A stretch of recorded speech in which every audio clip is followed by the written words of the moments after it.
دیکھیں، ہمارا مذہب اسلام ایک بہترین مذہب ہے۔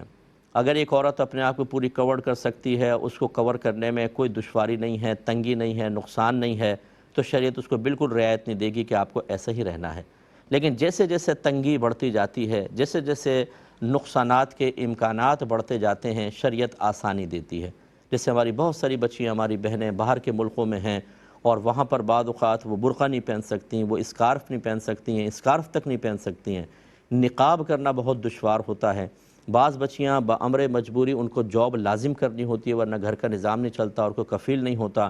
تو آفیسز کی، فیکٹریز کی اپنی ریکوائرمنٹ ہوتی ہے کہ کس طرح کا آپ کو لباس پہننا ہے۔ اگرچہ وہ فحاشی کا نہیں کہتے، لیکن بہرحال پورا ہمارے ایک پردے کا نظام جو مذہب اسلام کا وہ نہیں ہوگا، تو کیا مطلب ہے کہ پھر وہاں پر یہ کہا جائے کہ آپ وہاں چھوڑ کر واپس آ جائیں پاکستان، ہندوستان، یا پھر آپ مسلسل ان کے اوپر گناہ کا حکم لگائیں؟ نہیں، شریعت رعایت دیتی چلی جاتی ہے۔ اسی طرح جیسے کنیزیں ہوتی تھیں پہلے دور میں، وہ چونکہ گھر میں خادمہ ہوتی تھیں، کام کرتی تھیں، اور کام کرتے ہوئے اپنے آستینیں بھی اوپر کرنی ہوتی ہیں، تو کپڑے دھوتے ہوئے پائچے اوپر کرنے ہوتے ہیں، وہ باہر جا کے سودا سلف لاتی تھیں، تو ان کے پردے کے احکام اس دور میں بھی ان کے لیے کم تھے۔ ان کے لیے سر کے بال کھولنا جائز،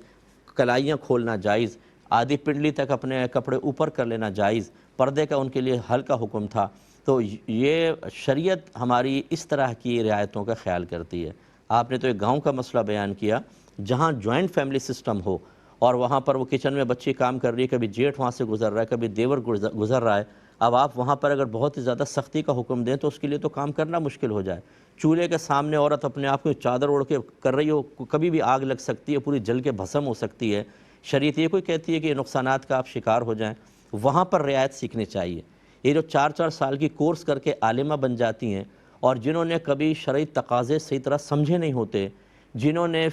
اسباب ستہ نہیں پڑھے ہوتے کہ احکام شرع کب کیسے تبدیل ہو جاتے ہیں،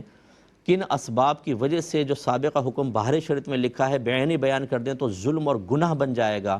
اس کا شعور کچھ نہیں حاصل ہوتا، اور وہ تقوی کا جھنڈا اٹھا کر پورے گھر کا سکون برباد کر رہی ہوتی ہیں، اور یہ نہیں ہوگا، یہ نہیں ہوگا، وہ نہیں ہوگا۔ آپ کو پتہ ہے کہ شریعت اس معاملے میں آپ کے ساتھ، دیگر معاملوں کے ساتھ، دیگر لوگوں کے ساتھ کیا رعایت کا معاملہ کرتی ہے؟ معلوم ہے آپ کو؟ ان کو پہلے سیکھنا چاہیے۔ تو یہ میرا بہت زیادہ مشاہدہ ہے، 30 سال ہو گئے ہمیں کام کرتے ہوئے، یہ جو سطحی قسم کی عالمہ بن کر پھر اپنے علم کا اظہار کر کے اپنی بھی زندگی تنگ کرتی ہیں، دوسروں کی زندگیاں تنگ کرتی ہیں، یہ تقوی نہیں ہوتا بعض اوقات، بلکہ یہ ایک گناہ کا راستہ ہوتا ہے۔ آپ کو حیرت ہوگی، لیکن گناہ کا راستہ ہوتا ہے، کیونکہ شریعت وہاں پر احتیاط کو ترک کرنے کا بعض اوقات حکم دیتی ہے، اس کی اجازت دیتی ہے، اور رعایت کا راستہ اختیار کرنے کا حکم دیتی ہے، لیکن وہ سختی کی طرف آتے ہیں، اور یہ وہ عموماً اپنی ذات تک محدود نہیں رکھ پاتے، پورے گھر کو ڈسٹرب کرتے ہیں، اس لیے گناہ گار بھی ہوتے ہیں۔ اس تمہید کے بعد اب آپ کا میں جواب دیتا ہوں، لیکن ایک مختصر سے بریک کے بعد۔ بسم اللہ الرحمن الرحیم۔ تو یہ بھائی نے جو کویسچن کیا، ابھی یہ تمہید آپ ذہن میں رکھیں، اس کے مطابق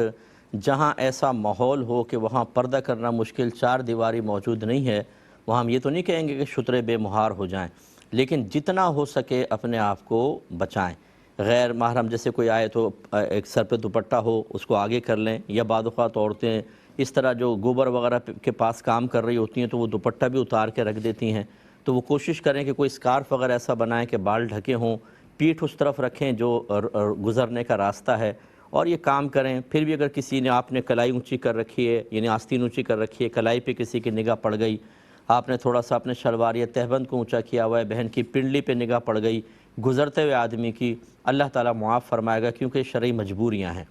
تو خلاصہ کلام یہ ہے کہ اگر کہیں پر مکمل طور پہ پردہ کرنے میں دقت ہو، حرج شدید ہو، نقصانات کا شکار ہوں، تو وہاں پر جتنی وہ آسانی سے پردہ کر سکتی ہیں اس کی اجازت ہوگی، لیکن اس کا